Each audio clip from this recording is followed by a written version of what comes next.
నమస్తే, నేను రాణి. తెలుగువారి చారిత్రక ప్రాధాన్యత అసమాన్యమైనది. ఎందరో మహానుభావులు ఈ చరిత్రలో భాగస్వాములు. తెలుగు భాషకు, తెలుగు సంస్కృతి సాంప్రదాయాలకు నిలువెత్తు రూపాలుగా నిలిచిన వారు ఎంతో మంది. ఈ జన్మభూమి సాక్షిగా యావత్ ప్రపంచానికి తమదైన శక్తియులను పరిచయం చేశారు. భారతీయ ఘన వారసత్వానికి ప్రతీకలుగా నిలిచారు. అంతటి గొప్ప ఘనమైన తెలుగుదేశానికి అరుదైన గౌరవం లభించింది. తెలుగువారిగా పుట్టినందుకు మనమంతా గర్వించే క్షణం ఇది. ధర్మరక్షణ, హైందవాన్ని మరింత విస్తృతపరిచే బాధ్యత తెలుగు బిడ్డలపై ఆ భగవంతుడు పెట్టాడని యావత్ తెలుగు సమాజం పులకించిపోతోంది. దేశంలోనే అత్యంత ప్రతిష్టాత్మకమైన 2 పీఠాలకు ఉత్తరాధికారులుగా తెలుగు బిడ్డలు నియమితులయ్యారు. ఇది తెలుగు నేల చేసుకున్న పుణ్యంగా ఆధ్యాత్మికవాదులు వ్యాఖ్యానిస్తున్నారు. ఎన్నో జన్మల పుణ్యఫలం అంటున్నారు. కర్ణాటకలోని శ్రీ శృంగేరి శారదా పీఠానికి తెలుగు నేలపై పుట్టిన జగద్గురు శంకరాచార్య శ్రీ విధుశేఖర భారతి ఉత్తరాధికారిగా నియమితులైన విషయం తెలిసిందే. ఇక తాజాగా మరో సుప్రసిద్ధ పీఠం శ్రీ కంచి కామకోటి పీఠానికి మరో తెలుగు బిడ్డ దుడ్డు సత్య వెంకట సూర్య సుబ్రహ్మణ్య గణేశ ద్రావిడ్ నియమితులయ్యారు. గత నెల 30న అక్షయ తృతీయ సందర్భంగా కుటుంబ సభ్యుల సమక్షంలో తమిళనాడులోని కంచిపీఠంలో ఆయనకు ప్రస్తుత పీఠాధిపతి విజయేంద్ర సరస్వతి సన్యాస దీక్ష ప్రసాదించారు.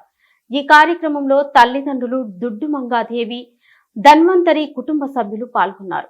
కుటుంబ సభ్యులతో స్వయంగా సంకల్పం చేయించిన విజయేంద్ర సరస్వతి కాంచీపురం కామాక్షి అమ్మవారి ఆలయంలో సన్యాస దీక్ష ప్రసాదించారు. గణేష్ శర్మ అన్నవరం, వ్రాసి అన్నవరం దేవస్థానం వ్రత పురోహితుడుగా పనిచేస్తున్న దుడ్డు ధన్వంతరి మంగాదేవి దంపతులకు 2000 ఏప్రిల్ 24న గణేష శర్మ జన్మించారు. తల్లి గృహిణి.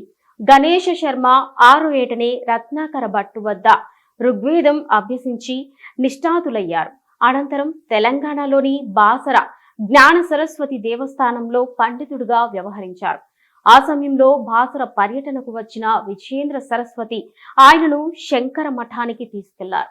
అక్కడ తర్కం, మీమాంసంతో పాటు సామవేదం, యజుర్వేదంలో స్వామీజీ స్వయంగా శిక్షణ ఇచ్చారు.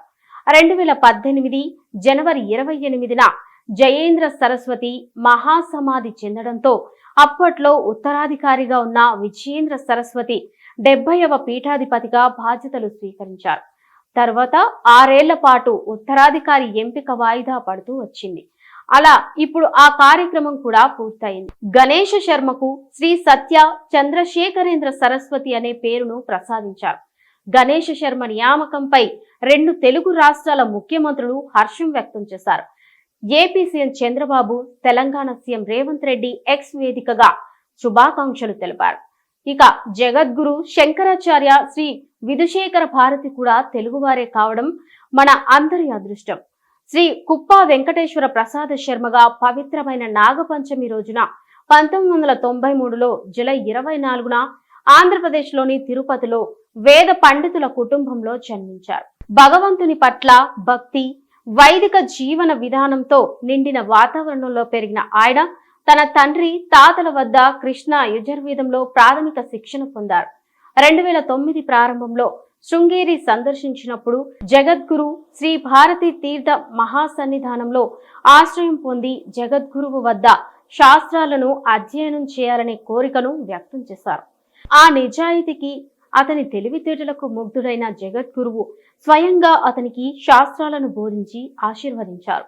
ఈ క్రమంలోనే 2015లో జనవరి 23న జగద్గురువులు శ్రీ ఆది శంకరాచార్యుల వరకు నేరుగా సాగిన అఖండ గురు శిష్య పరంపరను కొనసాగిస్తూ జగద్గురువులు శ్రీ భారతీ తీర్థ మహాసన్నిధానం వారు బ్రహ్మచారిని సన్యాస దీక్ష చేసి ఆయనను తన వారసుడిగా ప్రకటించి భారతీ సన్యాసి అనే పేరును ప్రసాదించారు. అప్పటి నుంచి శ్రీ విధుశేఖర భారతి శృంగేశ్వరి మఠం వ్యవహారాలు నిర్వహిస్తూ స్వతంత్ర పర్యటనలు చేస్తూ భక్తులను ఆశీర్వదిస్తూ సనాతన ధర్మ సిద్ధాంతాలను వ్యాప్తి చేస్తున్నారు. సంస్కృతం, కన్నడ, తెలుగు, తమిళం, హిందీ భాషలలో ఆయన వాగ్దాటి బహిరంగ ప్రసంగాలలో స్పష్టంగా కనిపిస్తోంది. జగద్గురు శ్రీ విధుశేఖర భారతి తన కరుణ, కృప, జ్ఞానంతో భక్తులందరినీ ధర్మ మార్గంలో నడిపిస్తున్నారు. ఇది ఇవాల్టి స్పెషల్ స్టోరీ. మరో స్పెషల్ స్టోరీతో మీ ముందుకు వస్తాం.